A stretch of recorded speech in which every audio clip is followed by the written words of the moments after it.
Daniel slammed his resignation letter on his boss's desk before she could say a word. "I'm done," he said. "I won't let you destroy what we built." Victoria Hayes, CEO of one of the largest companies in Chicago, didn't flinch.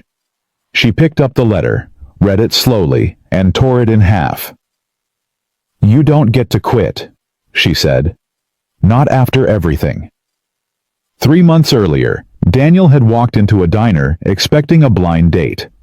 He was ready to leave after 20 minutes of waiting. Then the door opened and the most powerful woman he knew walked straight toward his table holding a gift meant for him.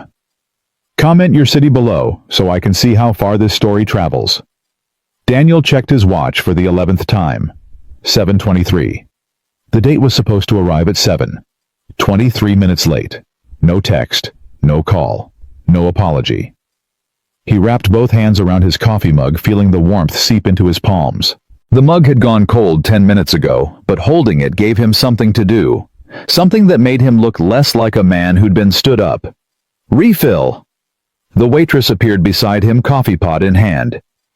"No thank you." Daniel forced a smile. "I think I'll be leaving soon." She nodded, the kind of nod that said she'd seen this before. Men waiting. Women not showing. The eternal dance of disappointing first dates. Daniel pulled out his phone and scrolled through his messages. Nothing new, just the last text from Mark in accounting sent 2 days ago. "Trust me, my cousin is perfect for you. Just show up. You won't regret it." He was already regretting it. 53 years old, divorced for 6 years. 2 grown kids who called once a month if he was lucky. And here he was sitting in a diner on a Tuesday night waiting for a woman who couldn't be bothered to show up. This was Mark's fault. Mark with his endless optimism. Mark who believed everyone deserved love, even grumpy accountants who worked late and talked to no one. "She's not coming," Daniel muttered to himself. He reached for his wallet, ready to pay for the coffee he hadn't finished and the dignity he'd already lost. That's when the door opened. Daniel didn't look up at first. He'd looked up every time the door opened for the past 23 minutes. Each time disappointment. A couple arguing about parking. A teenager glued to his phone. An elderly woman shuffling toward the counter. But this time something shifted. The conversations around him seemed to quiet. Or maybe that was his imagination. Maybe he was just tired. He glanced toward the entrance. A woman stood just inside the doorway. She held a small red box tied with a gold ribbon. Her posture was perfect, shoulders back, chin level, like someone who'd spent years in rooms where weakness was noticed and remembered.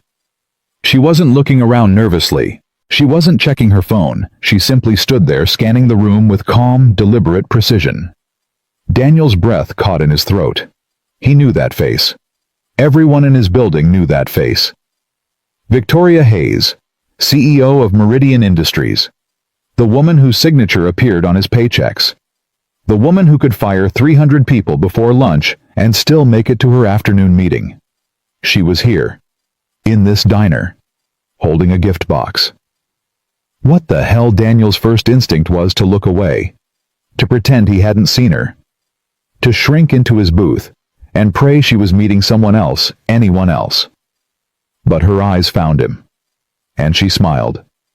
Not the corporate smile he'd seen in quarterly presentations. Not the practiced expression she wore when shaking hands with board members. This smile was different, softer, almost nervous. She walked toward him. Daniel's heart hammered against his ribs. His mind raced through possibilities. Had he done something wrong at work?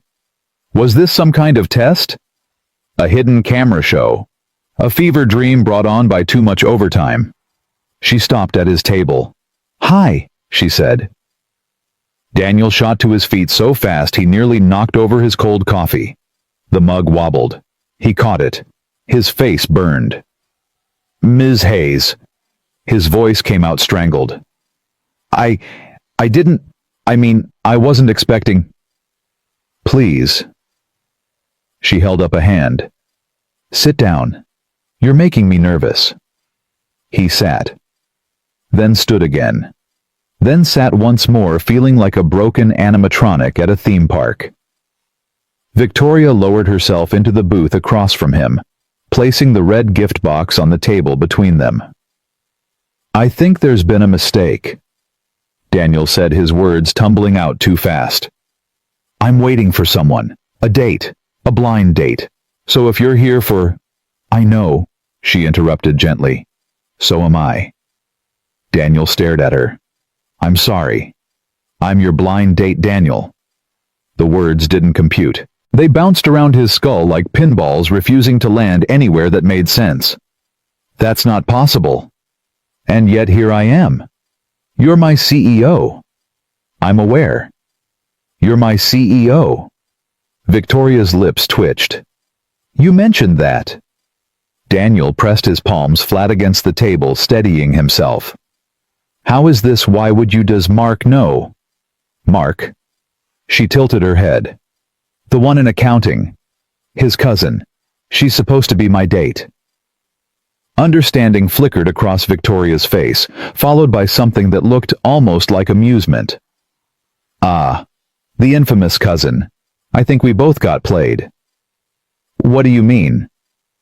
"My friend Sarah set this up. Anonymous date, she called it. No names, no photos, no expectations. Just two people meeting for coffee." Victoria paused. She failed to mention her perfect match worked for my company. Daniel's mouth opened, closed, opened again. "You didn't know," he said slowly. "You didn't know it was me. Not until I walked through that door." "Then why didn't you leave?" The question hung between them. Victoria's expression shifted, the confidence cracking just slightly, revealing something raw underneath. "I almost did," she admitted. "I stood in that doorway for a full 30 seconds, trying to convince myself to turn around." "What stopped you?" She met his eyes. "Honestly, I'm not sure. Maybe curiosity. Maybe stubbornness." She paused. "Maybe I'm just tired of walking away from things that feel real." Daniel didn't know what to say to that. The waitress reappeared, breaking the tension. "Can I get you anything?" "Coffee?" Victoria said. "Black. And whatever pie you'd recommend." "Apples fresh." "Perfect." The waitress glanced at Daniel. "And for you?" "I'll have the same." When she left, Daniel leaned back in his seat, studying the woman across from him. In the office, she was untouchable. A name on emails. A face on screens. A presence that made rooms go quiet. Here, under the diner's yellow lights, she looked almost ordinary, almost human. "This is insane," Daniel said finally. "Completely. If anyone from work sees us, they won't. But if they do, then we're two colleagues who happen to run into each other at a diner." Victoria's voice was calm, practiced. "People eat dinner, Daniel. It's not a crime. You know what I mean." "I do." She picked up the red gift box, turning it over in her hands. "Which is why I want to be very clear. Nothing happens here that you don't want. No pressure, no expectations, no consequences." "You can't promise that." "I can promise to try." Daniel rubbed his face with both hands. This wasn't happening. This couldn't be happening. 3 hours ago, he'd been reviewing spreadsheets in his cubicle. Now he was sitting across from the most powerful woman in his professional life, discussing a blind date neither of them had planned. "Why did you agree to this?" he asked. "The anonymous date thing. You could have anyone." Victoria set the box down. For a moment she didn't answer. "Do you know what it's like," she said quietly, "to walk into a room and have everyone want something from you? A promotion, a favor, a piece of your time, your attention, your approval." Daniel shook his head slowly. "It's exhausting," she continued. "Every conversation becomes a transaction. Every smile has an agenda. Every question is really a request." She paused. "I wanted one evening where none of that mattered, where I could just be me. And you picked a random blind date. I picked anonymity. I picked the chance to meet someone who didn't know my name or my net worth or my corner office." She smiled sadly. Clearly the universe had other plans. The coffee arrived. The pie followed. Neither of them touched it. "I should go," Daniel said. "Probably. This is inappropriate. Extremely.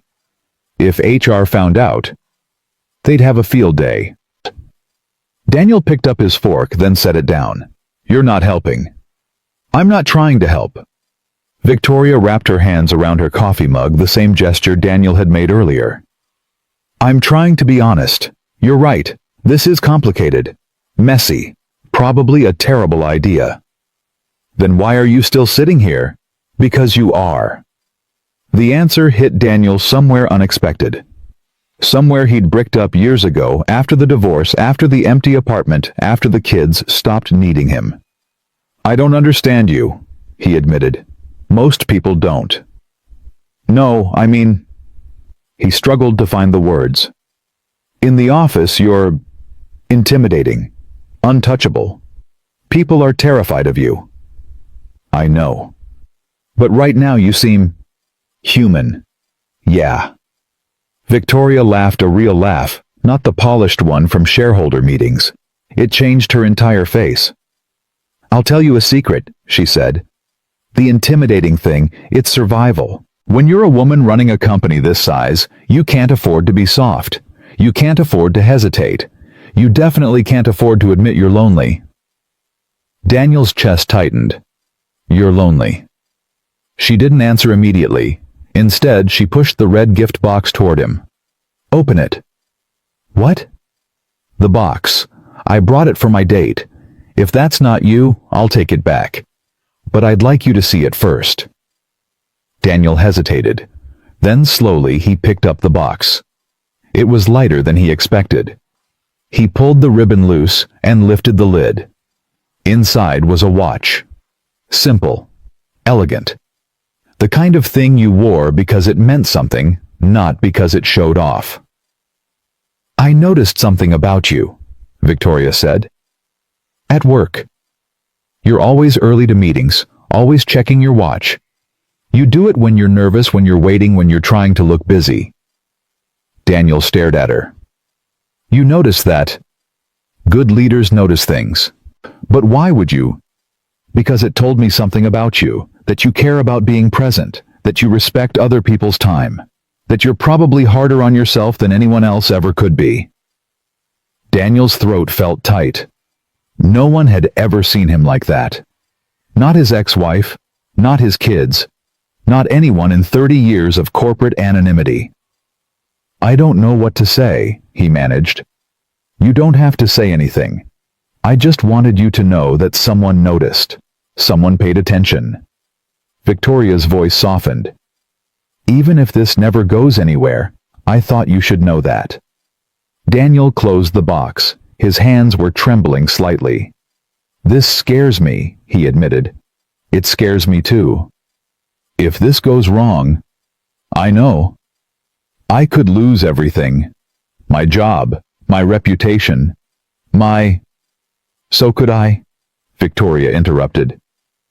"My reputation, my credibility, everything I've built for 20 years. One wrong move, and the board turns on me. The press tears me apart. The woman who couldn't keep her personal life separate from her professional one. Then why risk it?" She leaned forward. "Because I'm 51 years old, Daniel. I've spent 3 decades building an empire.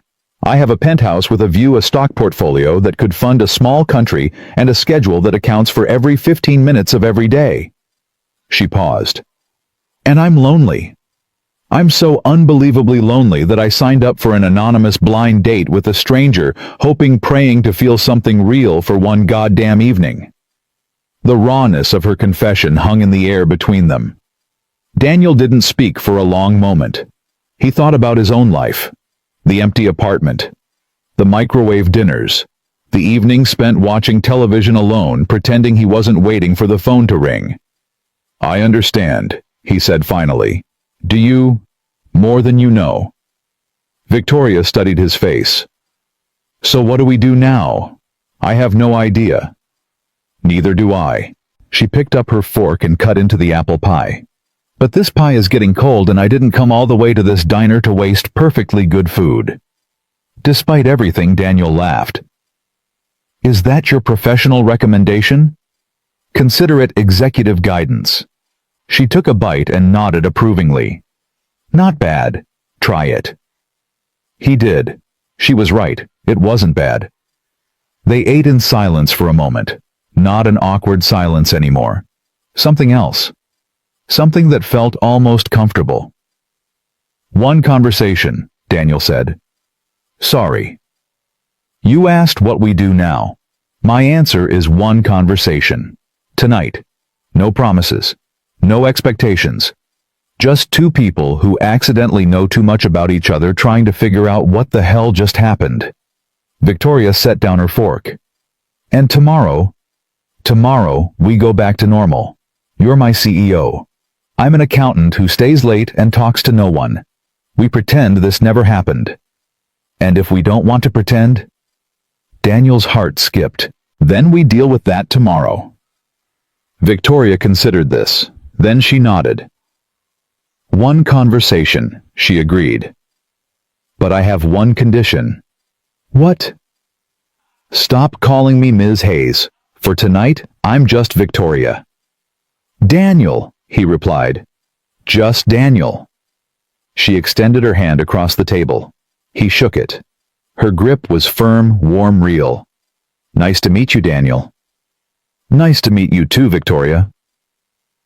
Outside, snow had begun to fall. Neither of them noticed. They talked for hours. About nothing. About everything. About the small towns they'd escaped and the big cities that had swallowed them. About failed marriages and distant children, and the quiet ache of success that no one warns you about. Victoria told him about her father, a factory worker who died believing ambition was a sin. Daniel told her about his mother who'd worked 3 jobs so he could afford college and passed away before he could thank her properly. They laughed. They argued. They discovered shared opinions on terrible movies and overrated restaurants and the specific way coffee should be made. For 3 hours, the world outside the booth disappeared. No CEO, no accountant, no hierarchy, no consequences. Just 2 people who'd found each other in the most impossible way imaginable. When the diner began closing, the waitress approached apologetically. Sorry, folks, we're shutting down for the night. Daniel looked at his watch, the old one, not the gift. It was nearly midnight. They'd been talking for almost 5 hours. I didn't realize how late it was, Victoria said, genuine surprise in her voice. Neither did I. They paid separately. That felt important somehow. Equal ground. Outside, the snow had covered the sidewalk in a thin layer of white. Their breath formed clouds in the cold air. Thank you, Victoria said, for staying. Thank you for walking through that door. She smiled. Then, after a moment of hesitation, she stepped closer and kissed him on the cheek. Brief, soft. A question and an answer, all at once. Good night, Daniel. Good night, Victoria. She walked to a waiting car. He watched until it disappeared around the corner. Then Daniel stood alone in the snow holding a red gift box, trying to remember how to breathe. Tomorrow, everything would be complicated.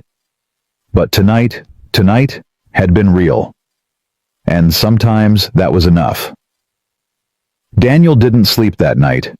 He lay in bed staring at the ceiling, replaying every word, every glance, every moment from the diner. The red gift box sat on his nightstand unopened since he'd placed it there. He couldn't bring himself to look at the watch again. Looking at it would make everything real. At 5:47 a.m. he gave up on sleep entirely. He showered, shaved, put on the same gray suit he wore every Tuesday, looked at himself in the mirror, and tried to recognize the man staring back. Get it together, he muttered. She's your CEO. Nothing happened. Nothing is going to happen. But his reflection didn't look convinced. The drive to work felt longer than usual. Every red light gave him time to think, and thinking was dangerous. He thought about her laugh, the way she'd said his name, the kiss on his cheek that still burned like a brand. By the time he pulled into the parking garage, his hands were shaking. Daniel walked through the lobby, with his head down, avoiding eye contact with the security guards, the receptionist, the early morning coffee crowd gathered near the elevators. He felt like everyone could see it on his face, like the word guilty was tattooed across his forehead. The elevator doors opened. He stepped inside, and then a hand caught the door. "Hold it, please." Daniel's heart stopped. Victoria stepped into the elevator. She looked different in the fluorescent light. Sharper. The softness from last night had been replaced by something harder, more controlled. Her suit was immaculate. Her hair was pulled back tight. Her expression revealed nothing. "Good morning," she said, not looking at him. "Good morning, Ms. Hayes." The doors closed. The elevator began to rise. Daniel stared straight ahead at the brushed metal doors. His reflection stared back pale and terrified. Next to him, Victoria's reflection was perfectly composed. 12 floors to go. "Sleep well?" she asked quietly. "No." "Neither did I." 11 floors. "This is harder than I thought it would be," Daniel admitted. "I know." 10 floors. "I keep waiting for someone to point at me and say they know." "They don't know anything." Victoria's voice was calm, professional. Anyone listening would hear a CEO making small talk with an employee. And they won't. Unless we give them a reason to. 9 floors. "I don't know if I can do this." "Do what?"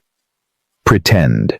Act like last night didn't happen. Like you're just my boss, and I'm just—" "Daniel." Her voice sharpened slightly, a warning. "Not here." He fell silent. The elevator stopped on the 8th floor. 2 women from marketing stepped in, chattering about a client presentation. They nodded respectfully at Victoria, barely glanced at Daniel. The remaining floors passed in excruciating silence.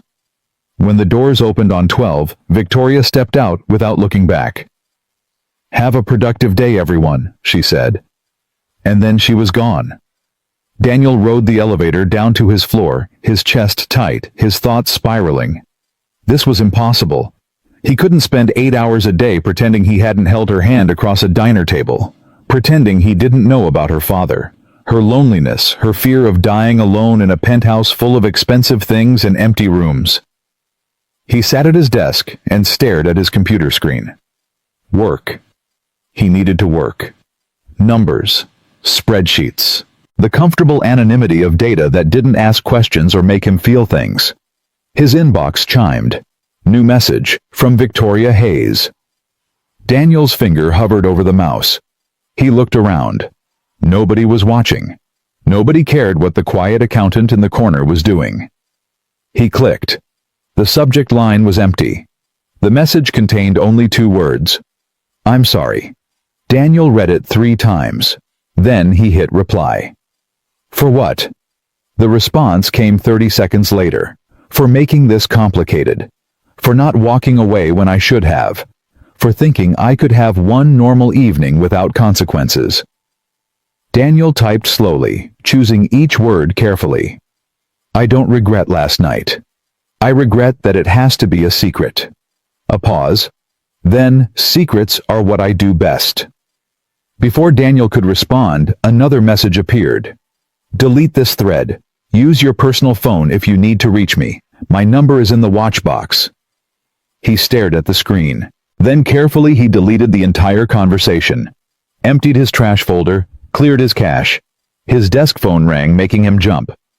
Daniel, you coming to the 9 o'clock? Mark's voice was annoyingly cheerful. The quarterly review. Yeah, I'll be there. You okay? You sound weird. I'm fine, just tired. Late night. Daniel almost laughed.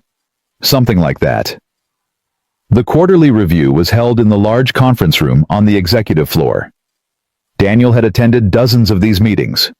They were predictable, boring, safe. Executives talked about numbers. Accountants like Daniel sat in the back and took notes that nobody would ever read. Today, nothing felt safe. He arrived early, taking a seat in the far corner. The room filled slowly. Department heads, senior managers, People whose names Daniel had never bothered to learn because they'd never bothered to learn his. At exactly 9 o'clock, Victoria walked in. She commanded the room without saying a word. Conversations stopped. Chairs straightened. Phones disappeared into pockets. "Good morning, everyone," she said, taking her place at the head of the table. "Let's keep this efficient. I have a board call at 11. The meeting began. Slides appeared on the screen. People talked about margins and projections and strategic initiatives.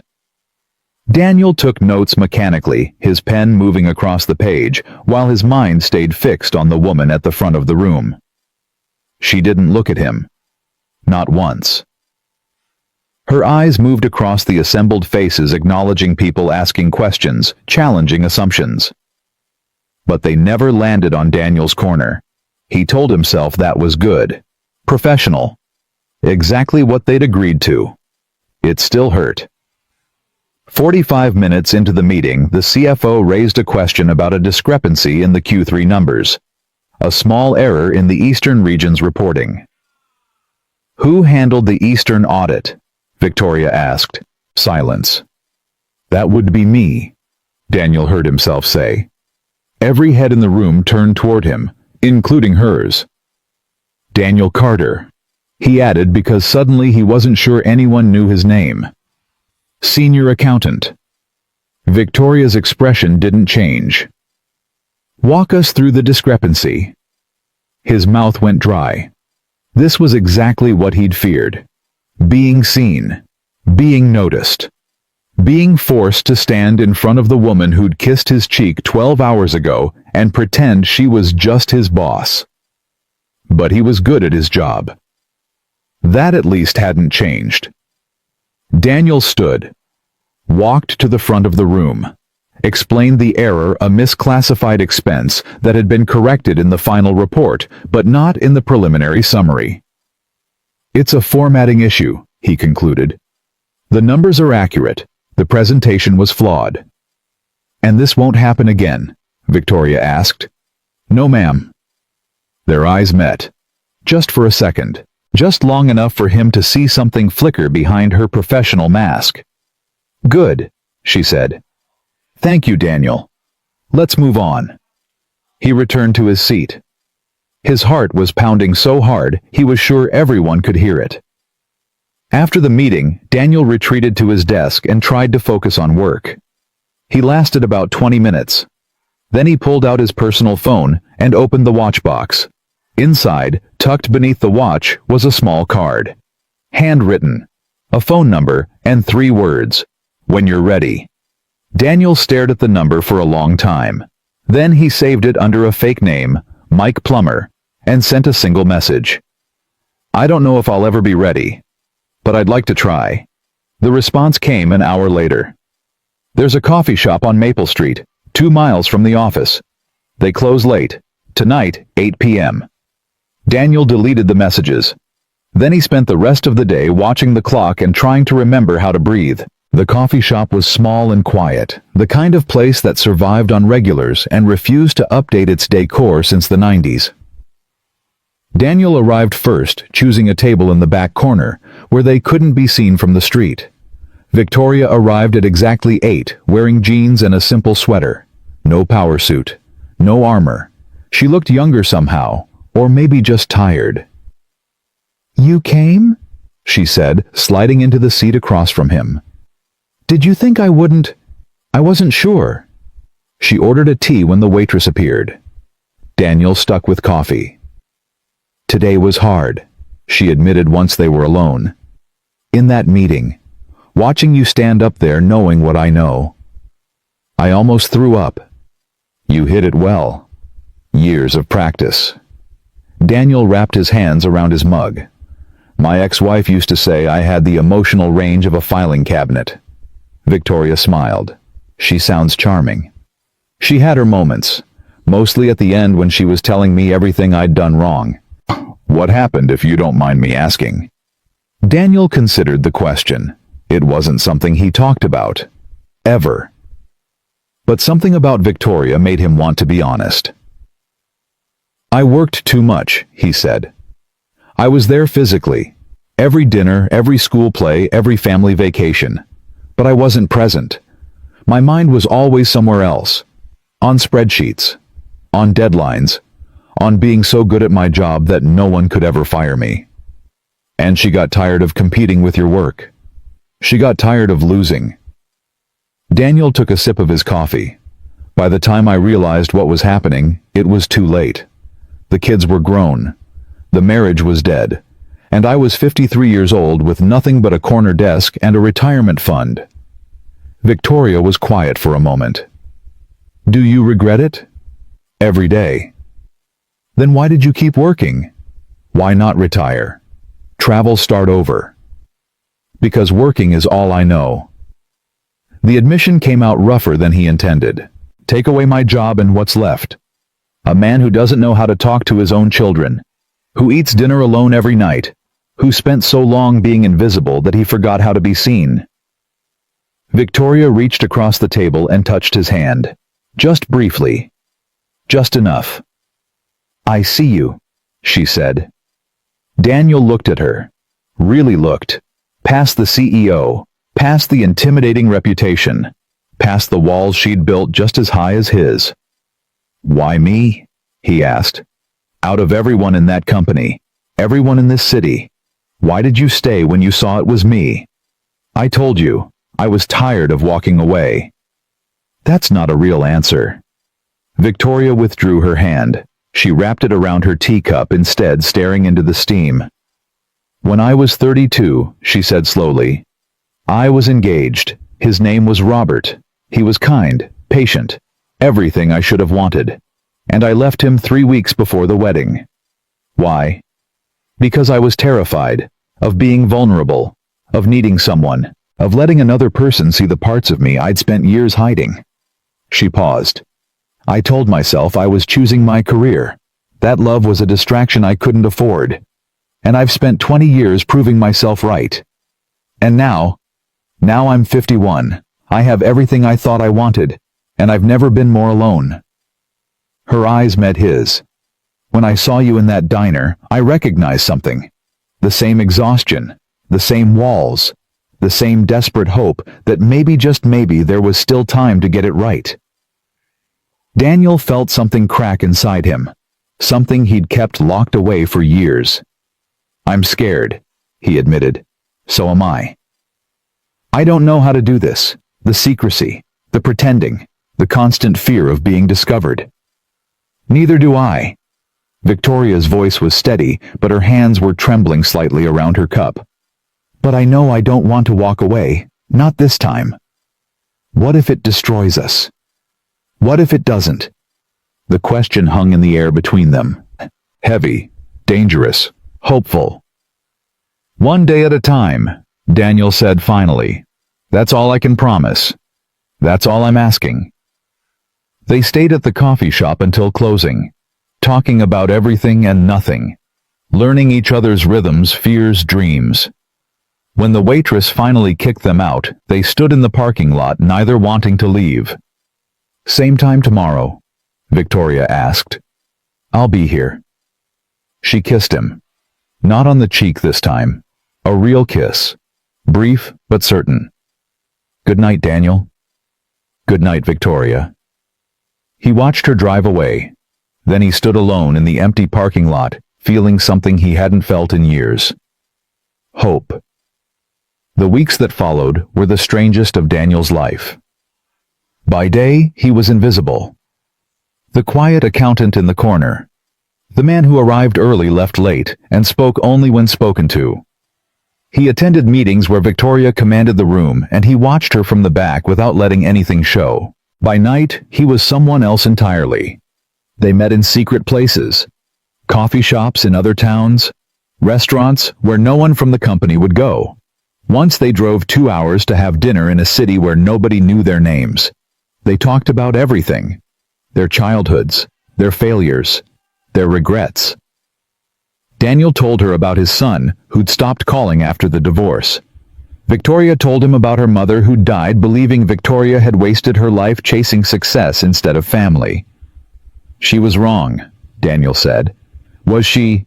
You built something that matters, That's not a waste. It feels empty sometimes. Everything feels empty when you don't have someone to share it with. Victoria looked at him with something he couldn't quite name. And now it feels a little less empty. At work they maintained perfect distance. Professional, cordial. Two people who barely knew each other. But the distance was getting harder to maintain. In meetings, Daniel caught himself watching her. The way she tucked her hair behind her ear when she was thinking. The way her jaw tightened when someone gave a weak excuse. The way she smiled, really smiled when something genuinely amused her. He started noticing things he'd never seen before. How exhausted she looked some mornings. How she sometimes stared out the window during breaks lost in thought. How she carried the weight of 5,000 employees on shoulders that never seemed to rest. And he noticed that she was watching him too. Small glances across crowded rooms. A slight nod when they passed in the hallway. The briefest brush of fingers when he handed her a report. Each moment was a risk. Each moment was everything. People are going to notice, Daniel said one night. They were parked outside the city watching the lights from a hill that overlooked the skyline. Let them notice. You don't mean that. Victoria turned to face him. Maybe I do. Maybe I'm tired of hiding. Victoria. I know. The board, the shareholders, the endless parade of people waiting for me to fail. She leaned her head against the window. Sometimes I wonder what would happen if I just stopped caring. You'd lose everything you built. Would I? Or would I finally start living? Daniel didn't have an answer for that. But later that night, lying awake in his empty apartment, he found himself asking the same question. What was the point of building a life if you couldn't share it with anyone? What was the point of success if you had to hide the one thing that made you happy? What was the point of any of it? 3 months passed. Then 4. The secret grew heavier with each day. Daniel felt it pressing down on him, a constant weight that never lifted. At work, he smiled and nodded and pretended everything was normal. At night, he counted the hours until he could see her again. He was happy. Genuinely, terrifyingly happy. And he was certain it couldn't last. The first crack appeared at the annual strategy retreat. 3 days at a resort outside the city.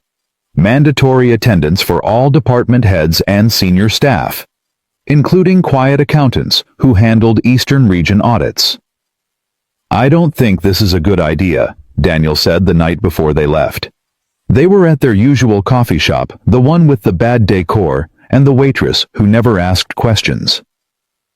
It's 3 days, Victoria replied.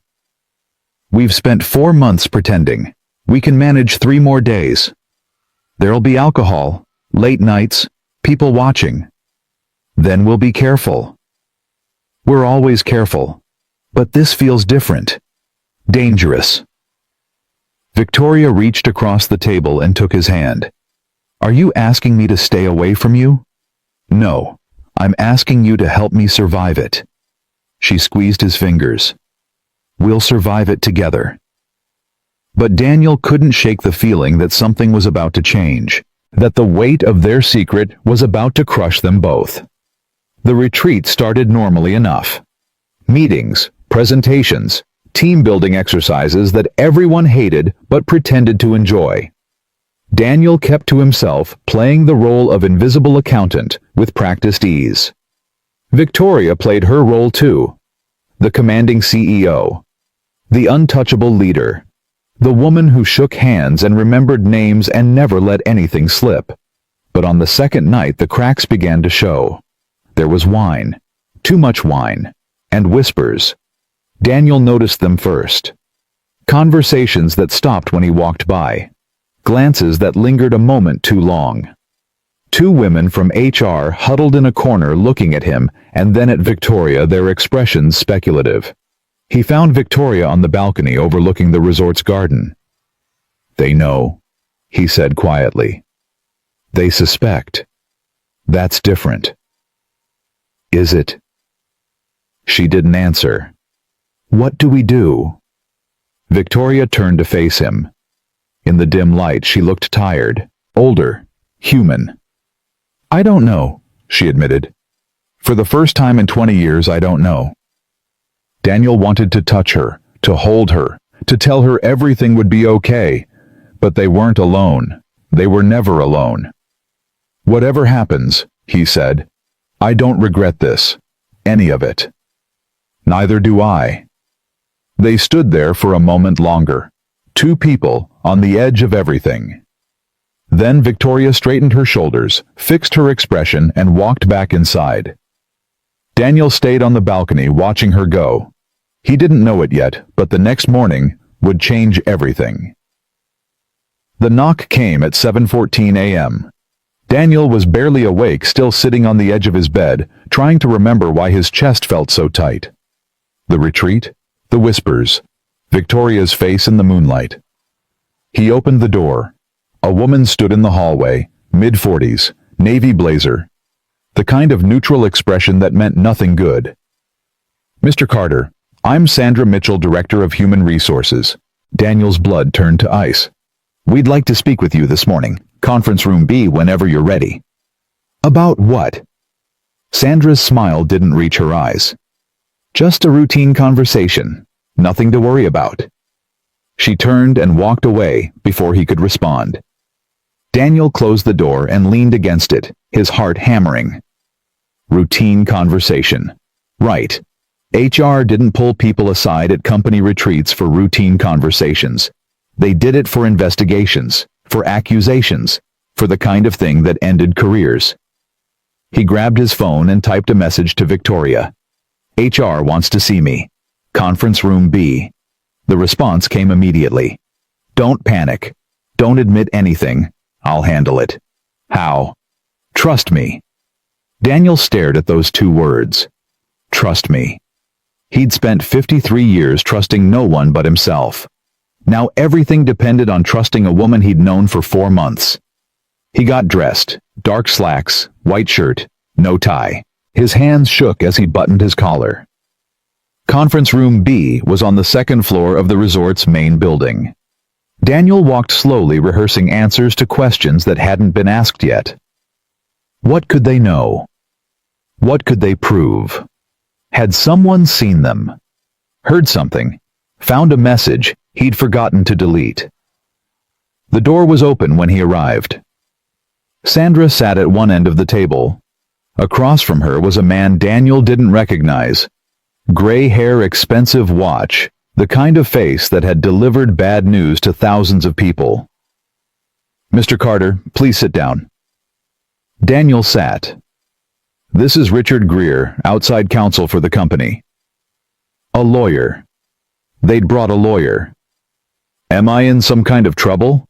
Daniel asked. "That depends on you," Richard said. His voice was smooth, practiced. "We're here to ask some questions.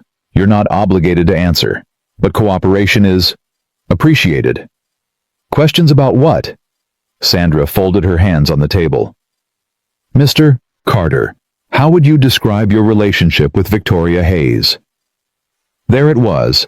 No preamble, no warm-up, just the question that could destroy everything. "She's my CEO," Daniel said carefully. "My employer. And beyond that, I don't know what you mean."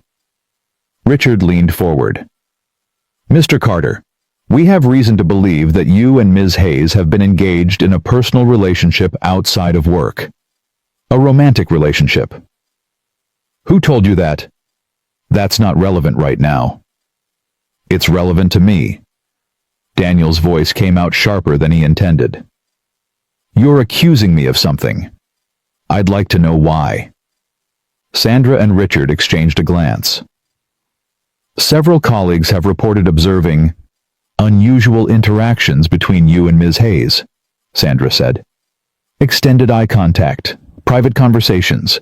You were seen leaving the balcony area last night shortly after she did." "That's not evidence of anything." "You're right. It's not."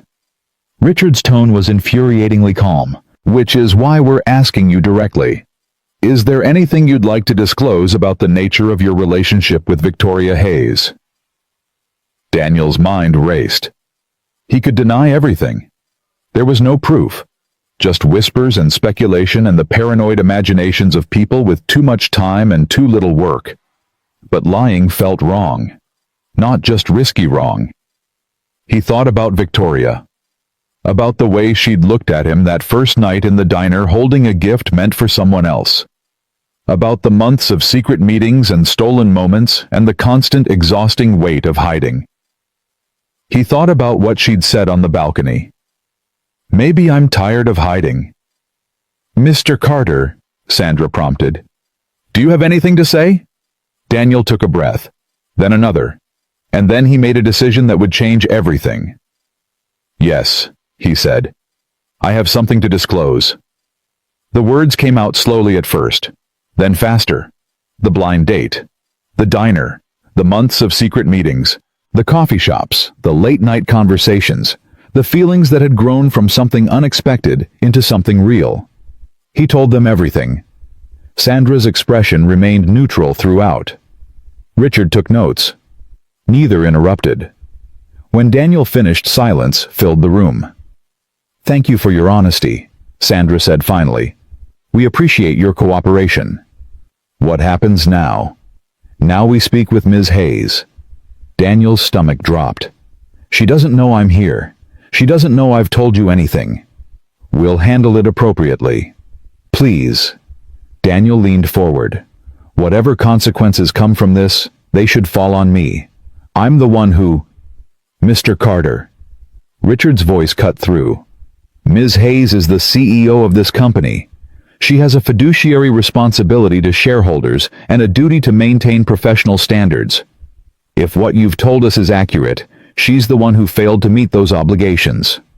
That's not fair. Fair isn't our concern. Policy is. Daniel wanted to argue, to fight, to throw himself between Victoria and whatever was coming. But there was nothing left to say. Sandra stood. You're free to go. We ask that you don't discuss this conversation with anyone until the matter is resolved. And Victoria. Ms. Hayes will be contacted shortly.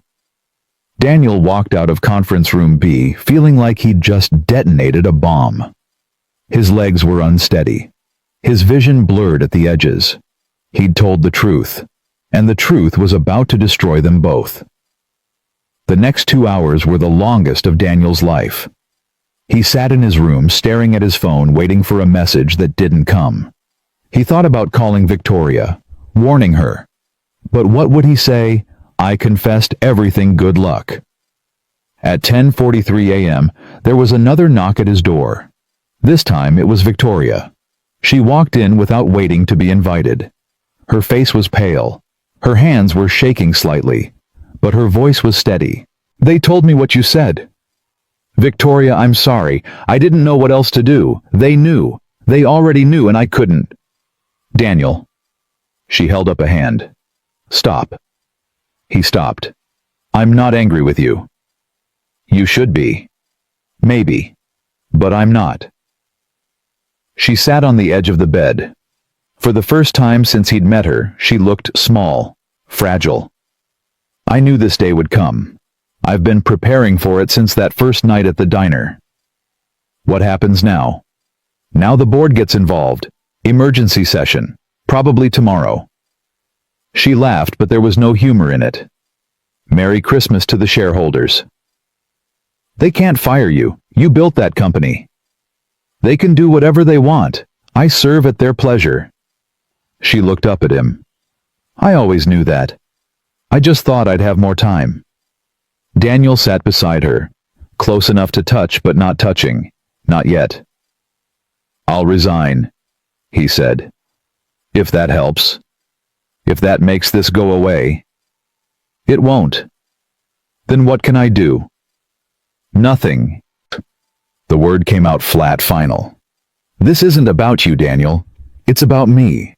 About a woman who should have known better, who did know better and did it anyway. Don't do that. Do what? Blame yourself. We both made choices. We both knew the risks. You didn't know all of them. Victoria's voice hardened. I'm the CEO. I had power over your career, your livelihood, your future. In their eyes, you were vulnerable. I was predatory. That's not what this was. It doesn't matter what this was. It matters what it looks like. Daniel reached for her hand. She let him take it. I don't care what it looks like, he said. I care about what it is. And what it is the realest thing I've felt in 20 years. Victoria's eyes glistened. She blinked and a single tear slid down her cheek. I care about you, she whispered. More than I should. More than I ever expected. Then we fight this together. You can't fight with me, not anymore. If we stand together, they'll see conspiracy, coordination. Two people trying to cover their tracks. She squeezed his hand. The only way to protect you is to take the fall alone. I won't let you do that. You don't have a choice. The retreat ended early. Official word was that Victoria had been called back to handle an urgent business matter.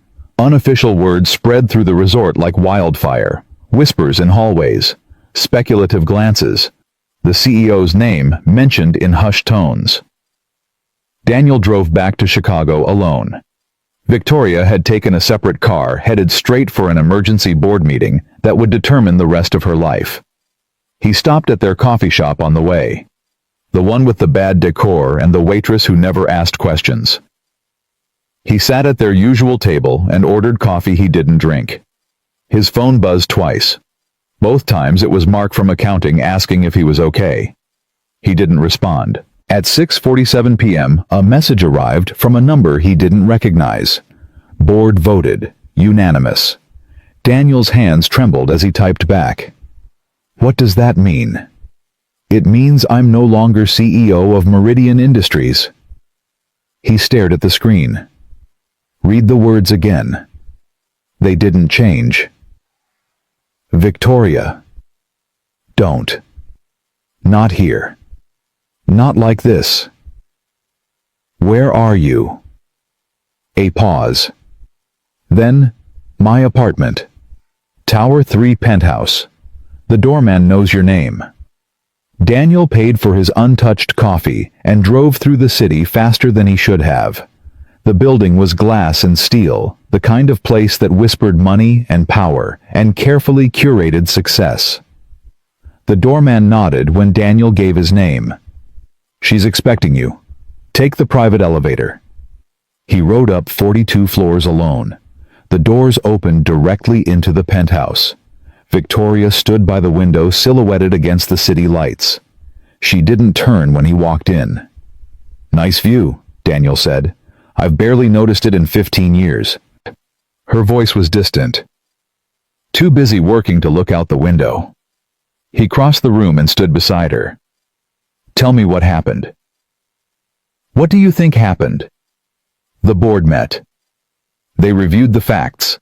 They determined that my personal conduct had created unacceptable liability for the company. She recited the words like a script she'd memorized. I was offered two choices. Resign with dignity or be terminated for cause. That's not a choice. No, it's not. So you resigned. I resigned. Victoria finally turned to face him. Her eyes were red. Her makeup was smeared. She looked like a woman who had cried for hours and then stopped because there were no tears left. 23 years. I gave them 23 years. I built that company from nothing. I sacrificed everything, my relationships, my health, my chance at a family, everything. And they took it away in a 90-minute meeting. Victoria, do you want to know the worst part? Her voice cracked. Not a single person defended me. Not one. All those executives I mentored, all those careers I built. They sat there in silence while the lawyers talked about liability, and the board talked about optics, and everyone pretended that my entire life's work meant nothing. Daniel didn't know what to say, so he did the only thing he could think of. He pulled her into his arms and held her. She resisted at first. Stiff, defensive, the armor she'd worn for 30 years refusing to come off. Then she broke. The sobs came in waves, years of suppressed grief and loneliness and exhaustion pouring out against his shoulder. Daniel held her through all of it, saying nothing, letting her feel whatever she needed to feel. When the tears finally stopped, she pulled back and looked at him. "I'm supposed to be stronger than this," she said. "No one's that strong." "I used to be." "No, you didn't. You just pretended better." A ghost of a smile crossed her face. "When did you get so wise?" "I'm not wise. I'm just old enough to recognize suffering when I see it." Victoria wiped her eyes with the back of her hand. "What do we do now?" "I don't know." "That's not very reassuring." "I'm not trying to be reassuring. I'm trying to be honest." Daniel cupped her face in his hands. "I don't know what happens next. I don't know how to fix this. I don't know if it can be fixed. But I know one thing." "What?" "I'm not going anywhere." She stared at him, searching his face for doubt, for hesitation, for any sign that he didn't mean it. She didn't find one. "You should," she whispered. "Go. Forget about me. Find someone who isn't a liability. Someone who won't cost you your job, your reputation, your Victoria." He stopped her with a kiss. Brief, tender, certain. "I made my choice. I'm standing by it." "Why?" "Because you're worth it." They stood together in the penthouse, two broken people, holding each other up, while the city glittered 42 floors below. The next morning, Daniel went back to work. He expected whispers, he expected stares, he expected to be called into HR and told his services were no longer required. Instead, he found something worse. Nothing. Everyone acted normal. Too normal. Like Victoria's resignation had never happened. Like the most powerful woman in the building hadn't been erased overnight. The new CEO was announced at 11 a.m. Thomas Wright, former COO, a man Daniel had never spoken to directly. The email was carefully worded. New direction, exciting opportunities, seamless transition. Not a single mention of Victoria Hayes. Daniel sat at his desk and stared at his screen. The same numbers, the same spreadsheets, the same gray walls and fluorescent lights and coffee that tasted like disappointment. Everything was the same. Everything was different. At lunch, Mark from accounting stopped by his desk. "Hey, you okay?" "Fine." "You don't look fine." "I said I'm fine." Mark hesitated. "Look, I don't know what happened at that retreat. I don't know what's going on between you and, well, whatever.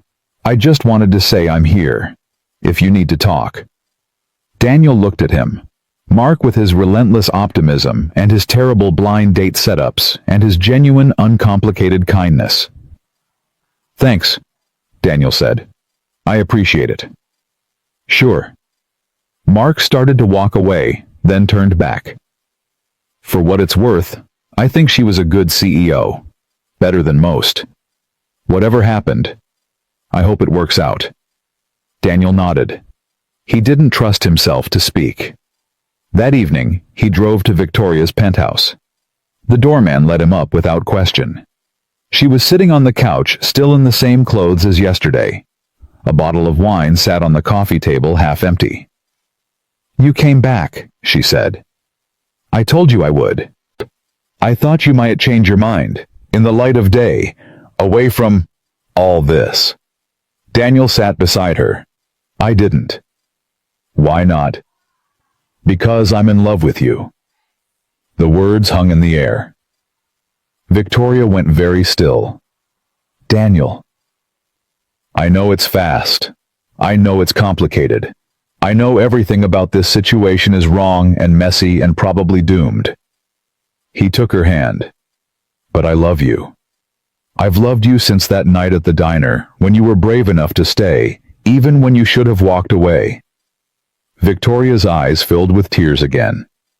"You shouldn't love me. I've ruined your life." "You've saved my life." He meant it. Every word. "I was dead before I met you. Going through the motions. Waiting to retire so I could wait to die. You woke me up. You made me feel something again. and I'm not letting that go. The company is just a company. I can find another job. Your reputation was invisible to begin with. No one knew who I was. But, Victoria. He squeezed her hand. Stop trying to protect me from choices I've already made. She was quiet for a long moment. Then she leaned forward and kissed him. Not brief this time, not tender, desperate, hungry, like she'd been drowning for 30 years and he was finally air. When they broke apart, she whispered, I love you too. I know. No, you don't. You don't know how long it's been since I said those words to anyone. Her voice shook. I built walls so high that I forgot there was another side. I convinced myself that love was weakness, that needing someone meant being vulnerable, that being vulnerable meant being destroyed. And now I'm destroyed anyway. But at least I'm not alone. Daniel pulled her close. She rested her head against his chest. What do we do tomorrow? She asked. I don't know, but we'll figure it out together. You keep saying that. Because I mean it. Victoria was silent for a moment. Then she laughed. A real laugh, exhausted and ragged and somehow still beautiful. You know what's funny? I spent my whole career planning for everything. Contingencies for contingencies. I had backup plans for my backup plans. And I never planned for this. For you. She looked up at him. You weren't in any of my spreadsheets, Daniel Carter. Good. Spreadsheets are boring. You're an accountant. I know. That's how I know they're boring. She laughed again. And for the first time in 2 days, something loosened in Daniel's chest. They had lost everything. But they had each other. And maybe, just maybe, that was enough. 3 weeks passed like a fever dream. Victoria didn't leave her penthouse. She didn't answer calls from former colleagues. She didn't read the business news that picked apart her resignation like vultures on a carcass. She sat by the window and watched the city move without her, a kingdom she'd built and lost in the same lifetime. Daniel came every night after work. He brought takeout she barely touched and stories from the office she pretended not to care about. He held her when the silence became too heavy and talked her through the darkness that crept in at 3 a.m. On the 22nd day, she finally spoke the words he'd been dreading. You need to quit. Daniel looked up from the container of cold lo mein he'd been pushing around. What? Your job, Meridian. You need to leave. Victoria, I'm serious. She turned from the window for the first time that evening. Her eyes were clearer than they'd been in weeks, sharper. They're going to push you out eventually. Thomas Wright isn't stupid. He knows you were connected to me. Sooner or later, he'll find a reason. Let him try. Daniel, listen to me. She crossed the room and sat beside him. I've spent the last 3 weeks thinking about what comes next. For me. For us. And I realized something. What? As long as you're there, we're not free. We're still tied to that place, those people, that world that decided we weren't worth protecting. She took his hands. I want us to start over. Really start over. And we can't do that if you're still trapped in the wreckage. Daniel's jaw tightened. So I just walk away 26 years of my life and I just quit? Yes. It's not that simple. Why not? Because that job is all I have, all I've ever had. Without it, I'm nothing. Victoria's expression softened. That's not true. Isn't it? Daniel pulled his hands back. You built an empire. You have money, connections, options. I have a pension that won't kick in for another 7 years and a studio apartment I can barely afford. Money isn't easy to say when you have it. The words came out sharper than he intended. Victoria flinched. Silence stretched between them, uncomfortable and heavy. I'm sorry, Daniel said finally. I didn't mean... Yes, you did. Victoria's voice was quiet. And you're right. I have resources you don't. That's not fair. It's never been fair. She stood and walked back to the window. But I'm not asking you to quit because I want to control your life. I'm asking because I love you. and I can't watch them slowly destroy you the way they destroyed me. They didn't destroy you, didn't they? She laughed, but there was no humor in it. Look at me, Daniel. I haven't left this apartment in 3 weeks. I've built nothing, accomplished nothing. I wake up every morning and spend an hour remembering that everything I worked for is gone. That's temporary. Is it? Daniel stood and crossed to where she stood. He put his hands on her shoulders, turning her gently to face him. Listen to me, he said. You are not destroyed. You are not finished. You are the strongest person I've ever met, and you're going through the worst thing that's ever happened to you. That's different. It doesn't feel different. I know, but it will. He cupped her face in his hands. And when you're ready to rebuild, I'll be right there with you. Whether I'm working at Meridian or flipping burgers at McDonald's. A reluctant smile tugged at her lips. You'd be a terrible burger flipper. Probably, but I'd try. She leaned into his touch. I don't want you to sacrifice your career for me. It's not a sacrifice if I choose it. Daniel? Let me think about it, okay? Give me a few days. This is a big decision. Victoria nodded. Okay. A few days. But Daniel already knew what he was going to do. He'd known since the moment he walked into that HR meeting and told the truth. The resignation letter sat in his desk drawer for 3 days before he found the courage to deliver it. He wrote it by hand. Old-fashioned maybe, but it felt right. Some things deserved more than a typed email and a digital signature. On the morning of the 4th day, Daniel put on his best suit, the one he'd worn to his interview 26 years ago, and drove to the office one last time. The security guard nodded as he walked in. The receptionist smiled. The elevator played the same terrible music it had played for a decade. Everything was the same. Everything was ending. Thomas Wright's assistant looked surprised when Daniel appeared at her desk. Mr. Carter, do you have an appointment? No, but I need 5 minutes. Mr. Wright is very busy. Tell him it's about Victoria Hayes. The assistant's expression flickered. She picked up her phone, spoke quietly, then nodded. He'll see you now. Thomas Wright's office was twice the size of Victoria's had been.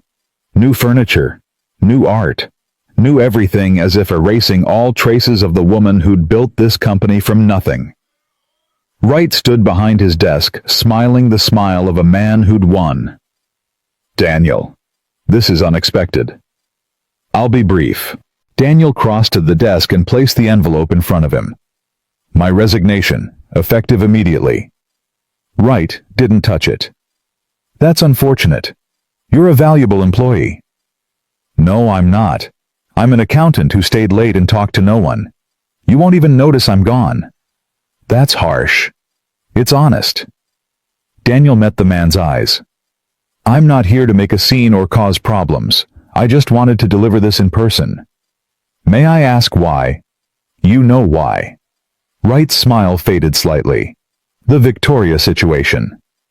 Don't call it that. Excuse me. Don't call her a situation. She's a person. A person who gave 23 years of her life to this company. A person you threw away like yesterday's newspaper because she made the mistake of being human.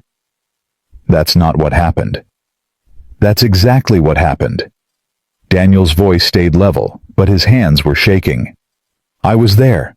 I saw her face when she realized no one was going to defend her. 23 years of loyalty, and not a single person spoke up. Wright leaned back in his chair. Victoria made choices that put the company at risk. The board had no choice but to act. She fell in love. That's not a crime. It is when you're the CEO and the object of your affection is a subordinate. I wasn't her subordinate. I was an accountant in a different department. We never even spoke at work. The optics. Damn the optics. Daniel slammed his palm on the desk. Wright startled. You didn't fire her because of optics. You fired her because she was a woman who dared to have a personal life. If she'd been a man, you would have given her a slap on the wrist and a 6-month leave of absence. That's not true. We both know it is. Silence filled the office. Wright's jaw tightened. Is there anything else? He asked coldly. Just one thing. Daniel straightened his jacket. When this company starts to fail, and it will because you don't have half the vision she had, I want you to remember this moment. Remember that you had a chance to keep her, to work something out. And you chose ego over excellence. Are you finished? I'm finished. Daniel turned and walked out of the office. He didn't look back. The elevator ride down felt different this time. Lighter. Like he was shedding a skin he'd worn for too long. 26 years. Gone in 5 minutes. And he didn't regret a single word. Victoria was waiting when he got back to the penthouse. She stood by the door, arms crossed, face tense. Well, Daniel held up his empty hands. I'm unemployed. You actually did it. I actually did it. How do you feel? Daniel considered the question. He expected to feel scared, lost, adrift in a world that had always been defined by his job, his cubicle, his carefully maintained invisibility. Instead, he felt free. Terrified, he admitted, and relieved, and kind of hungry. Is there any of that lo mein left? Victoria stared at him for a moment. Then she laughed, a real laugh, the first he'd heard in weeks. You're insane, she said. Probably. You just threw away your career. I know. For me. For us. He crossed to her and pulled her into his arms. I told you, I'm not going anywhere. Daniel? I know it's scary. I know we don't have a plan. I know everything is uncertain and messy, and probably a disaster waiting to happen. He pulled back to look at her. But I also know that I'm exactly where I want to be, with exactly who I want to be with. Victoria's eyes glistened.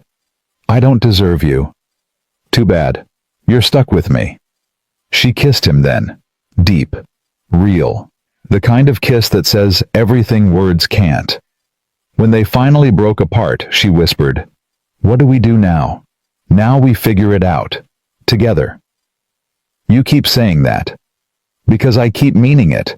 Victoria took his hand and led him to the couch. They sat together, shoulders touching, looking out at the city that had chewed them up and spit them out. I've been thinking, she said slowly, about what comes next.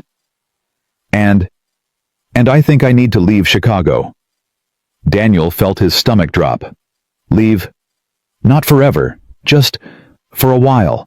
Get away from all of this. The whispers, the gossip, the constant reminders of what I lost.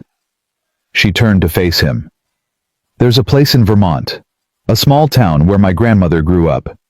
I used to visit as a kid before everything got complicated. Vermont. I know it sounds crazy.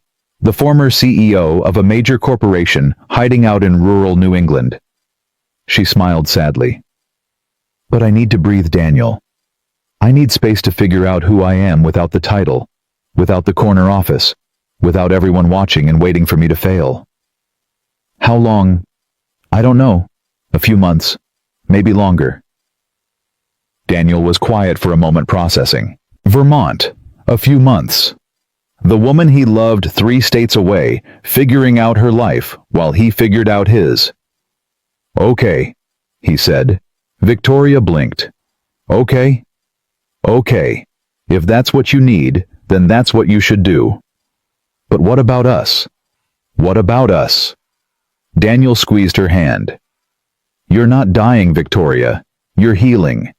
And healing takes time and space, and whatever else you need. I'm not going to stand in the way of that. You'd wait for me. I'd do more than wait. I'd visit, call, send annoyingly long text messages about the weather and what I had for breakfast. He smiled. Long distance isn't ideal, but it's not impossible either. Victoria's eyes filled with tears. Why are you like this? Like what? Good, kind, understanding. She wiped her eyes impatiently. I keep waiting for you to reveal some horrible flaw, some deal breaker that makes all of this make sense. Sorry to disappoint. I'm just a boring accountant who fell in love with his CEO. Former CEO. Former CEO, current love of my life. Victoria laughed through her tears. That's cheesy. I know, I'm working on it. She leaned against him, resting her head on his shoulder. Come with me. What? To Vermont. Come with me. Daniel's heart stuttered. Victoria? I know it's a lot to ask. You have your life here, your apartment, well, I guess not your job anymore. Thanks for the reminder. But I realized something just now listening to you talk about waiting and long distance and annoying text messages. She sat up and looked at him directly. I don't want to do this alone. I've done everything alone for 30 years, and I'm tired of it. You want me to move to Vermont with you? I want you to live with me. Build something new with me. Figure out who we are together, away from all of this. Her voice shook slightly. I know it's fast. I know we've only been together for a few months. I know everything about this is backwards and unconventional and probably insane. It is insane. I know. We barely know each other. I know. We're both unemployed. We have no plan, no safety net, no idea what we're doing. I know. Victoria's voice dropped. But I also know that when I imagine my future, really imagine it beyond the fear and the uncertainty, you're in it. Every version, every possibility. You're there. Daniel stared at her. This woman who had terrified him in boardrooms, who had commanded armies of executives with a single raised eyebrow, who had built an empire and watched it crumble and was still somehow standing. She was asking him to leap. And for the first time in 53 years, Daniel wanted to jump. Okay, he said. Okay. Let's go to Vermont. Victoria's face broke into a smile so bright it hurt to look at. Really? Really, but I have conditions. Name them. First, I'm not living off your money. I'll find a job. Something, anything. I need to contribute. Done. Second, we take it slow. Moving in together doesn't mean we have to figure everything out immediately. We give ourselves room to adjust. Agreed. Third, he paused. I need to talk to my kids first. Victoria's expression softened. Of course. They barely know me. They might not even care. But I need to tell them, explain, try to repair something before I disappear to another state. Take all the time you need. Daniel nodded. Then he laughed, a slightly hysterical sound that surprised them both. What? Victoria asked. 3 months ago, I was sitting in a diner waiting for a blind date who didn't show up. And now I'm about to move to Vermont with my former CEO. Life is strange. Life is insane. Any regrets? Daniel looked at her. Really looked. At the woman behind the title. The heart behind the armor. The human being who had chosen him against all odds, against all logic, against everything. Not one, he said. The call to his son was harder than Daniel expected. He hadn't spoken to Michael in 3 months. Their last conversation had been stilted and brief, a birthday call that lasted exactly 4 minutes before they ran out of things to say. Now Daniel sat on Victoria's couch, phone in hand, trying to find the courage to dial. You don't have to do this alone, Victoria said from across the room. I do, actually. This is something I should have done years ago. He pressed the button. The phone rang twice before a familiar voice answered. Dad? Hey, Michael. Do you have a minute? A pause. Is everything okay? Yeah. No. Daniel took a breath. I need to tell you some things, and I need you to just listen. Okay? Before you react. You're scaring me. I'm sorry. That's not my intention. Daniel closed his eyes. I quit my job last week. Silence. Michael. I'm here. You quit? After everything you always said about stability and responsibility and... I know what I said. I was wrong. Dad, what's going on? Daniel told him. Not everything. Not the scandal. Not the HR investigation. Not the ugly details that didn't matter anymore. But the important parts: meeting Victoria, falling in love, making choices that didn't fit the life he'd always lived. When he finished, Michael was quiet for a long moment. "So you're moving to Vermont," he said finally. "With your girlfriend, who used to be your CEO." "That's the summary, yes." "And you're calling to tell me this because I'm your father. Because I should have called more, visited more, been more present." Daniel's voice cracked. "Because I spent your entire childhood being physically there and emotionally absent, and I don't want to make the same mistake again." "Dad? I know I can't fix the past. I know I missed too much, but I'm trying to be different now. Better. And I wanted you to hear it from me, not through some gossip chain or awkward family dinner." Michael was silent again. When he spoke, his voice was softer. "You really love her. This Victoria woman. More than I knew I could love anyone. And she makes you happy. She makes me feel alive, for the first time in decades." "Then I'm glad for you, Dad." Daniel blinked. "You are? Yeah, I mean, it's weird as hell, and I'm definitely going to need time to process. But..." Michael sighed. "Mom's moved on. She's happy. I always wondered if you would too, and now you are. So, yeah, I'm glad." "I don't know what to say."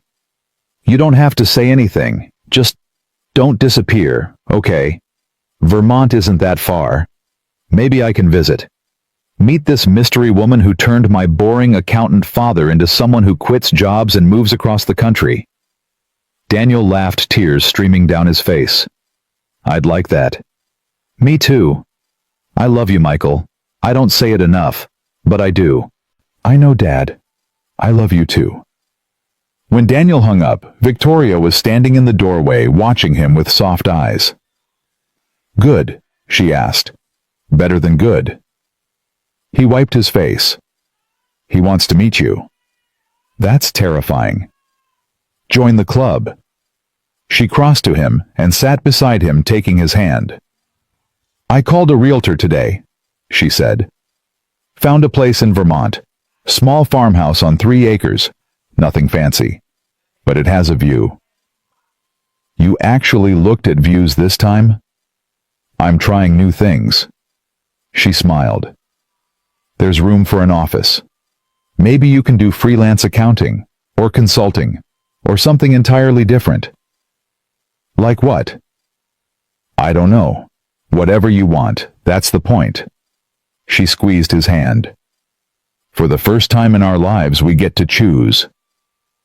Daniel looked at her, at this woman who had turned his world upside down, who had cost him everything he thought he wanted, and given him everything he actually needed.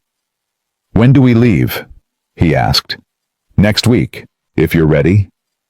"I'm ready." Victoria kissed him softly. "Then let's go build something new."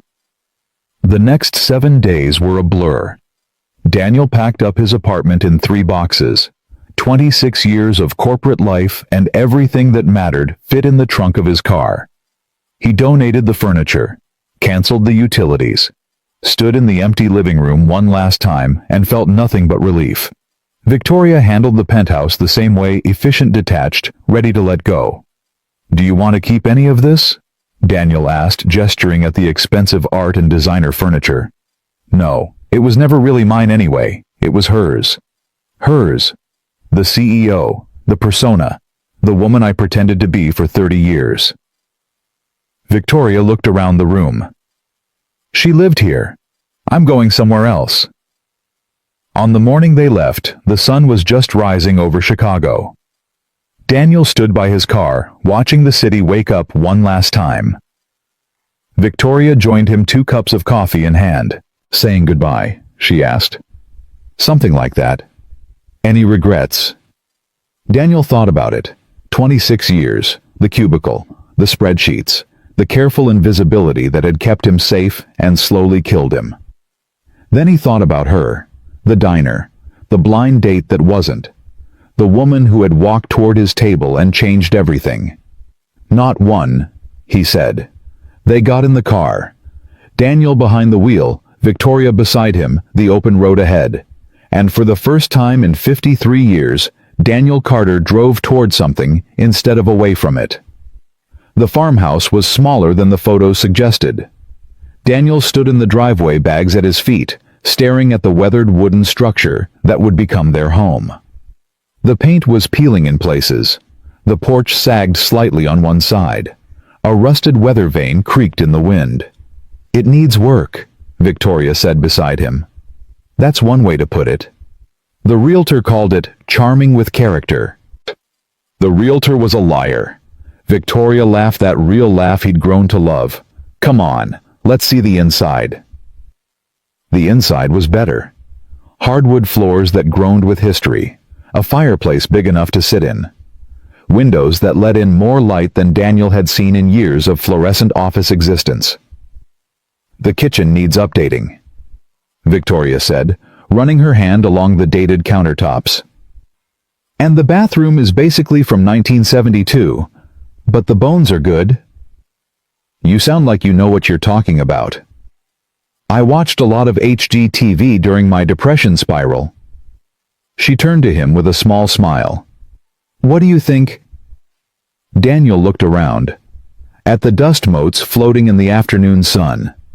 At the ancient appliances and faded wallpaper, and everything that was wrong and imperfect, and absolutely nothing like the life he'd left behind. "I think it's perfect," he said. The first month was the hardest. They had no routines, no structure, no external demands, telling them when to wake up, what to do, who to be. After decades of corporate schedules and mandatory meetings, and the relentless rhythm of work, the silence was disorienting. Daniel found himself waking at 5 a.m., his body convinced there was somewhere he needed to be. He'd lie in bed staring at the ceiling, listening to Victoria breathe beside him, trying to remember that nothing was required of him anymore. "You're doing it again," Victoria murmured one morning, her eyes still closed. "Doing what?" "Thinking too loud. I can hear you worrying from here." "Sorry." She rolled over and looked at him. "What is it today?" "I don't know. Everything. Nothing." He rubbed his face. "I feel useless." "You're not useless." "I haven't done anything productive in 3 weeks." "Productivity isn't the only measure of worth," says the woman who built a billion-dollar company. Victoria propped herself up on one elbow. "That woman doesn't exist anymore. Remember?" Daniel sighed. "I know. I'm just adjusting." "So adjust slower." She leaned over and kissed his forehead. "We have time now. That's the whole point." But time, Daniel discovered, was harder to fill than he expected. He tried reading, couldn't focus, tried cooking, burned everything, tried fixing the porch, nearly put a nail through his hand. Victoria found him sitting on the damaged porch steps, sucking his bleeding thumb, looking defeated. "Bad day?" she asked. "I'm an accountant. I work with numbers. Why did I think I could work with wood?" "Because you wanted to contribute." "I wanted to not be completely worthless." Victoria sat beside him. "Daniel, look at me." He looked. "You are not worthless. You have never been worthless. The fact that you don't know how to swing a hammer doesn't change who you are." "And who am I, without the job, without the routine, without something to do?" "You're the man I love." Her voice was firm. "You're kind. You're patient. You're the only person in 30 years who looked at me and saw a human being instead of a title." She took his injured hand gently. "That matters more than any porch." "The porch still needs fixing." "Then we'll hire someone. That's what money is for." Daniel managed a weak smile. "I thought we weren't living off your money." "We're not. We're living off our money. Yours and mine, together." She squeezed his hand. "That was the deal, remember, partners?" "Partners," he repeated. "So stop trying to prove something and start figuring out what actually makes you happy. The porch can wait." What made Daniel happy, he discovered over the following weeks, was surprisingly simple. Morning coffee on the sagging porch, watching the mist rise over the fields. Long walks through town learning the names of shop owners who didn't know or care who they used to be. Evenings by the fire, reading books he'd been meaning to read for decades. And Victoria, always Victoria. He learned her rhythms in ways he never could have in Chicago. The way she hummed while making breakfast. The way she talked to plants like they could hear her. The way she cried sometimes quietly when she thought he wasn't watching, grieving the life she'd lost, even as she built a new one. "I had a dream about the office last night," she told him one evening. They were sitting on the porch wrapped in blankets watching the sun set. Good dream or bad dream? Neither. Just ordinary. I was in a meeting, reviewing quarterly reports. Everyone was talking, and I was nodding, and it felt so normal. She paused. And then I woke up and didn't know where I was. Does that happen a lot? Less than it used to. She pulled her blanket tighter. The first week I woke up every morning reaching for my phone, checking emails that weren't there, planning meetings that didn't exist. My brain couldn't accept that it was over. And now I wake up and see you, and I remember that this is real. She looked at him. You're my anchor, Daniel.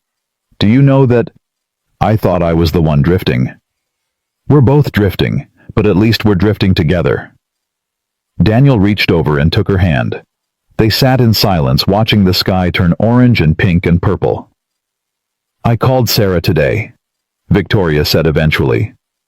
The friend who set up the blind date, the very one. How'd that go? She apologized. Profusely. Said she never meant for any of this to happen. She thought she was setting me up with some nice stranger, not one of my own employees. Did you forgive her? Victoria considered. I thanked her. Thanked her? If she hadn't meddled, I never would have walked into that diner. Never would have seen you sitting there looking like the loneliest man in the world. Never would have taken the risk that changed everything. So you're grateful for the chaos. I'm grateful for you. The chaos was just the delivery method. Daniel lifted her hand to his lips and kissed it. I'm grateful too. For Sarah. For the cold coffee. If that waitress had been faster with the refill, I might have left before you arrived. Victoria laughed. Saved by slow service. The universe works in mysterious ways.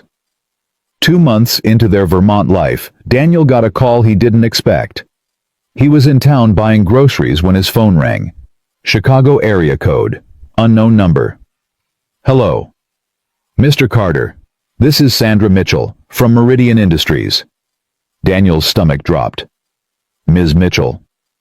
I hope I'm not catching you at a bad time. What can I do for you? A pause. This is somewhat awkward. I'm calling because we made a mistake. A mistake? Several mistakes, actually. Thomas Wright resigned last week. The board discovered some irregularities in his handling of company funds. Nothing criminal, but enough to lose confidence. Another pause. In reviewing his tenure, some of us have had to reckon with how we handled the situation with Ms. Hayes. Daniel leaned against his car, groceries forgotten. I'm listening.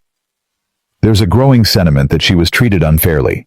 That the punishment didn't fit there wasn't even a crime, was there? Just a relationship between two consenting adults who happened to work for the same company. Why are you telling me this? Because the board would like to extend an invitation, to both of you, to return to Meridian. Daniel almost laughed. Return. Ms. Hayes's position has been offered to 3 candidates since she left. All declined. Her reputation in the industry remains strong. Many believe the company's recent struggles stemmed directly from her departure. Sandra's voice softened. We want her back, Mr. Carter, and we're willing to make significant concessions to make that happen. Have you contacted her directly? We tried. She's not returning our calls. Can you blame her? No, which is why I'm calling you. I thought perhaps you might be willing to deliver the message. Daniel stood in the parking lot, phone pressed to his ear, mind racing. 6 months ago, this call would have meant everything. Vindication, justice, the chance to go back and reclaim what was lost. Now looking at the small-town street around him, the mountains in the distance, the life he and Victoria were building together, it felt like a message from another world. "I'll tell her," he said finally. "But I already know what she's going to say." Victoria was in the garden when he got home. She'd started growing vegetables badly at first, but with increasing success. Something about nurturing living things seemed to heal a part of her that corporate life had damaged. "You're back late," she said, not looking up from the tomato plants she was watering. "Did you get the bread?" "I got a phone call."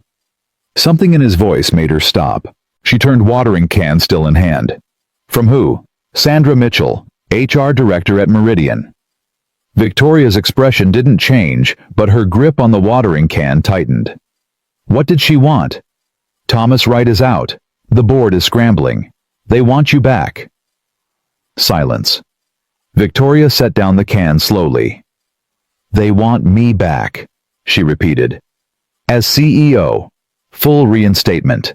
They're willing to negotiate whatever terms you want." "Why?" "Because the company is struggling without you. Because they realize they made a mistake.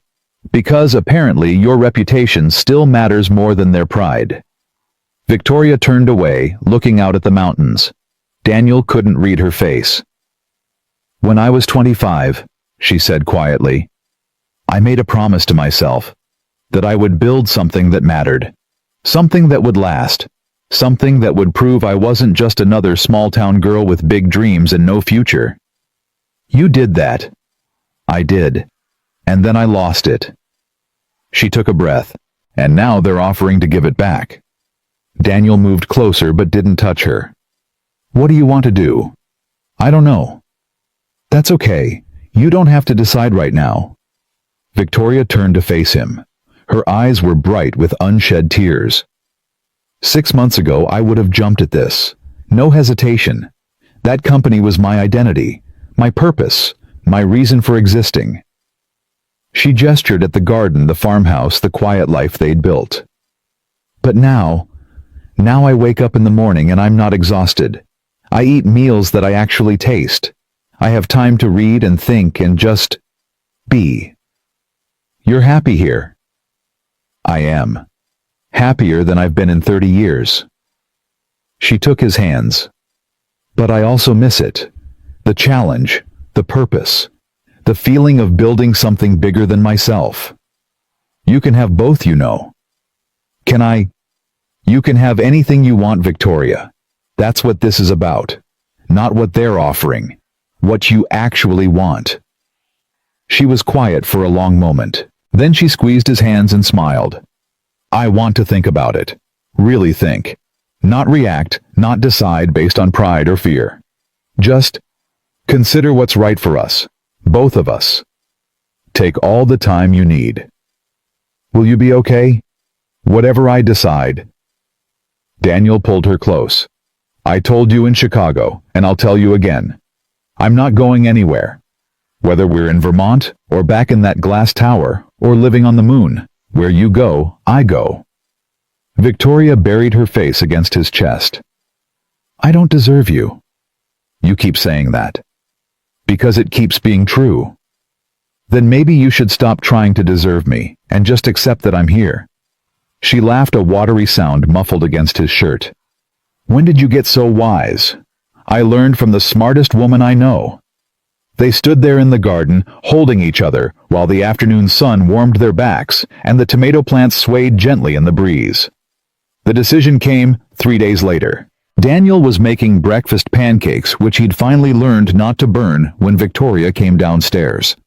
She was dressed, which was unusual for 7 a.m., hair done, makeup on, the armor she hadn't worn in months. He set down the spatula. "You decided." "I decided. And..." Victoria sat at the kitchen table. "I'm going to call them back.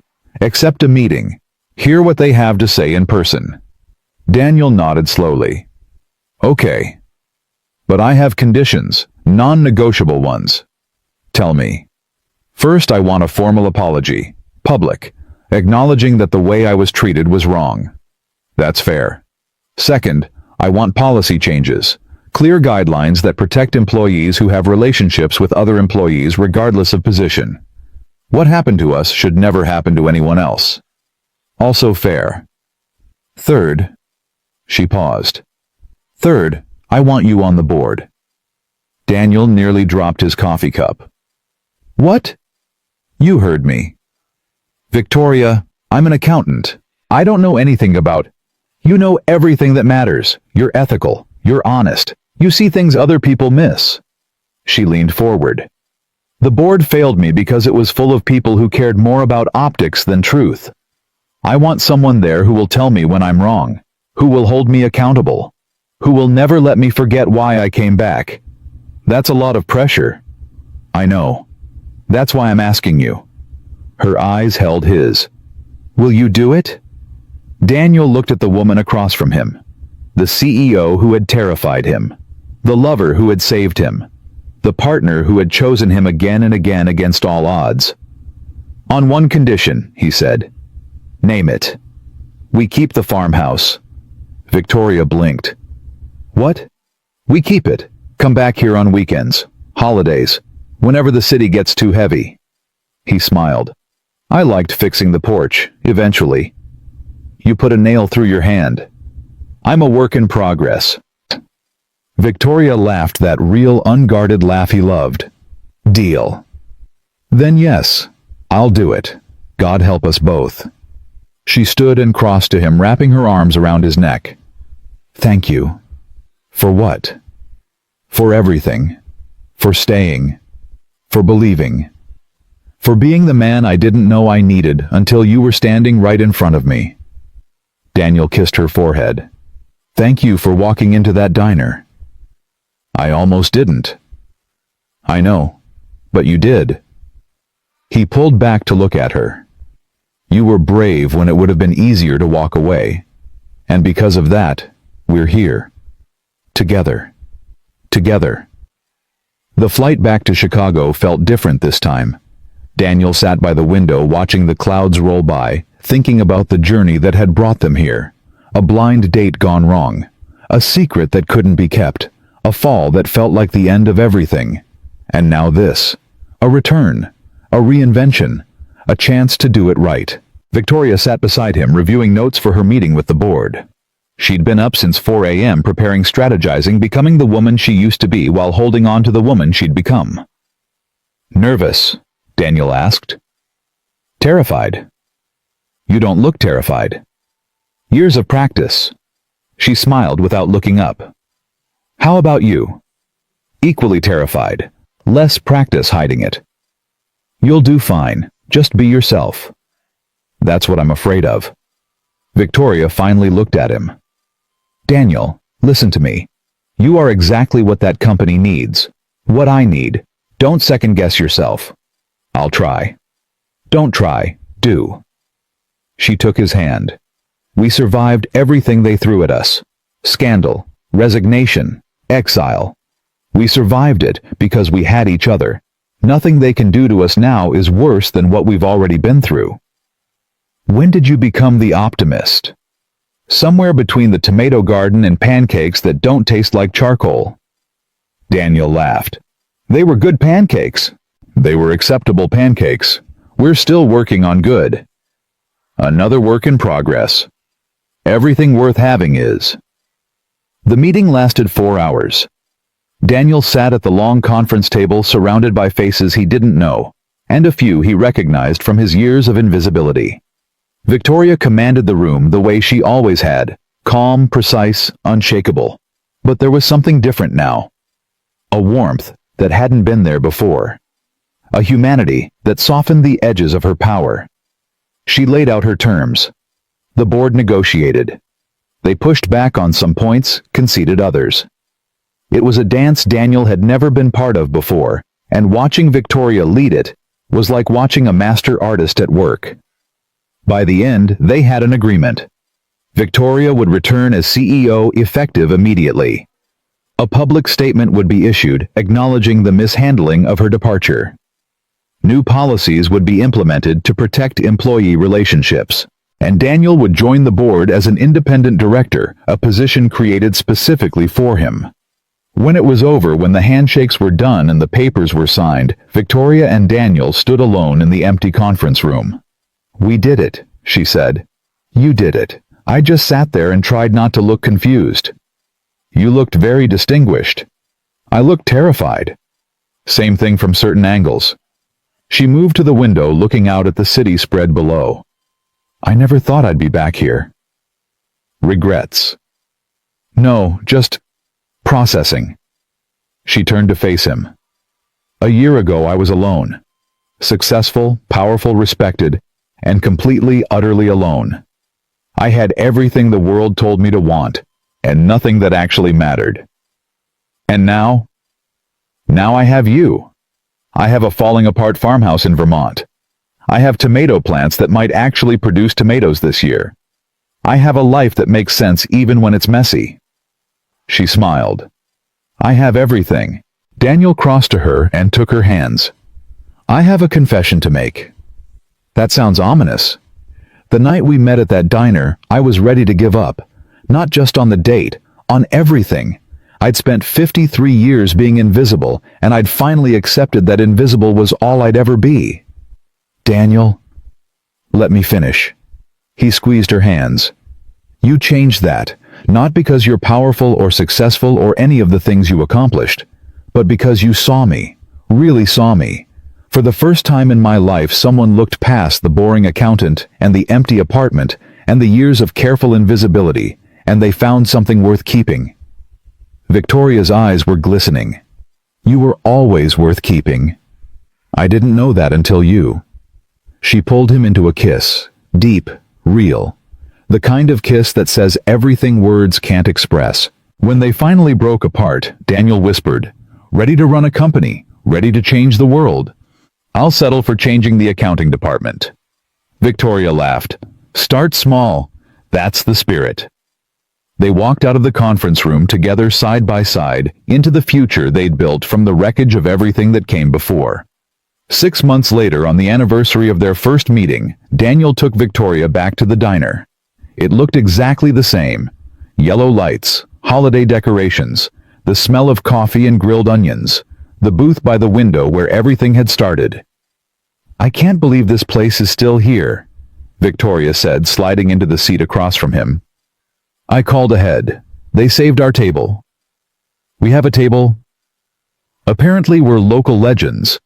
The waitress told me they call this the CEO booth now." Victoria groaned. "Please tell me you're joking." "I wish I was." They ordered coffee, apple pie, the same things they'd had that first night when neither of them knew what they were walking into. "I have something for you," Daniel said. He reached into his pocket and pulled out a small red box tied with a gold ribbon. Victoria's breath caught. "Daniel, open it." She did. Inside was a ring. Simple, elegant. A diamond that caught the light without demanding attention. "A year ago," Daniel said, "you gave me a watch because you noticed I was nervous. You said good leaders notice things." He took her hand. "I've been noticing things too. The way you laugh at your own jokes. The way you talk to tomato plants.